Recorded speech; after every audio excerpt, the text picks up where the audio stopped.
ببین اگر تو هم اکتومورفی با رعایت این چند تا نکته که بهت میگم میتونی یه سایز و حجمی بگیری توی 2 الی 3 ماه که تو کل سابقه تمرینیت نگرفتی. ببین اگر اکتومورفی سوخت و ساز بدنت به شدت بالاست، خب حالا ما این محدودیت هایی که این سوخت و ساز بالا ایجاد میکنه توی بحث عضله سازی و اینها رو باید بیایم دور بزنیم. چطوری؟ بحث اول تمرینه. دوست عزیزی به من مراجعه کرد میگفت من 1.5 ساعت تمرین میکنم.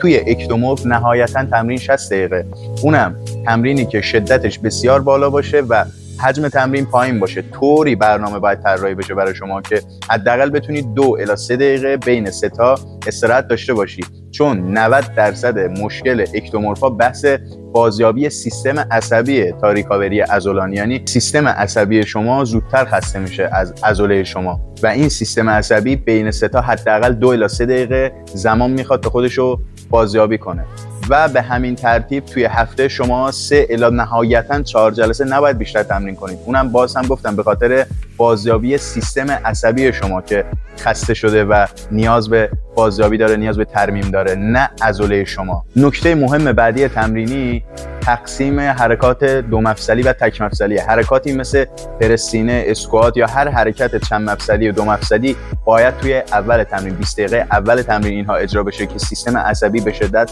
آماده است. خب و یه نکته مهم دیگه، شما باید تا نزدیک ناتوانی برید که اون سیستم عصبی رو کلا خالیش نکنید. یه دونه تکرار به ناتوانی برای شما کافیه. حالا گفتم 90% مشکل اکتومورفا مسئله سیستم عصبیه. حالا برای تقویت سیستم عصبی شما قبل تمرین میتونید یه اسپرسو بزنید، ولی حتما اکتومورف با یه قند ساده همراهش مثل موز، عسل یا هر قند دیگه‌ای حتما کنار اسپرسو باشه. سیستم عصبی رو تحریک میکنه، بیدار میکنه. توی اکتومورف خیلی خوبه این قضیه و قند هم باعث میشه که سطح کورتیزول شما به تأخیر بیفته، ترشحش و پایین باشه که این هم خیلی خوبه. و سطح کورتیزول یادتون باشه توی شمایی که اکتومورفی خیلی زود میره بالا، خیلی زود تحریک میشه هورمون استرس، پس این هم حواستون باشه. نکته بعدی راجع به تغذیه. دوست عزیز اگر اکتومورفی اینجوری نیستش که من هر چی اومد بخورم چون اکتومورفم، نه، باید سر حساب کتاب باشه، چون هر چی شما بیشتر بخوری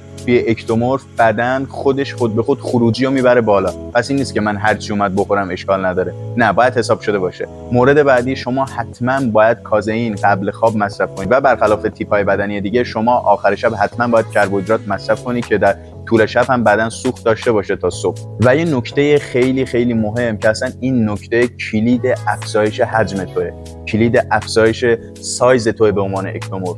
شما باید چربی مفید توی برنامه‌تون 100% استفاده کنید. چربی مفید هورمون تستوسترون شما رو که یه ذره نسبت به تیپ‌های بدنی دیگه پایین‌تره باعث میشه ترشح بشه، بالا بره و کالری بیشتری هم از این طریق به بدن شما میرسه که اصلا نگران کالری توی بحث اکتومورف ما نیستیم. حالا میتونی به فرض بعد تمرین تو قاشق غذاخوری روغن زیتون توی شیک پروتئینت بریزی مصرف کنی، یا هر طریق دیگه‌ای که مصرف کنی توی وعدات بگنجونید توی اون 6 تا وعده، توی اون 6 تا وعده‌ای که با فاصله منظم از هم دیگه شما برنامه‌ریزی کردی و مطمئنم که با رعایت این نکات شما بهترین نتیجه رو خواهی گرفت.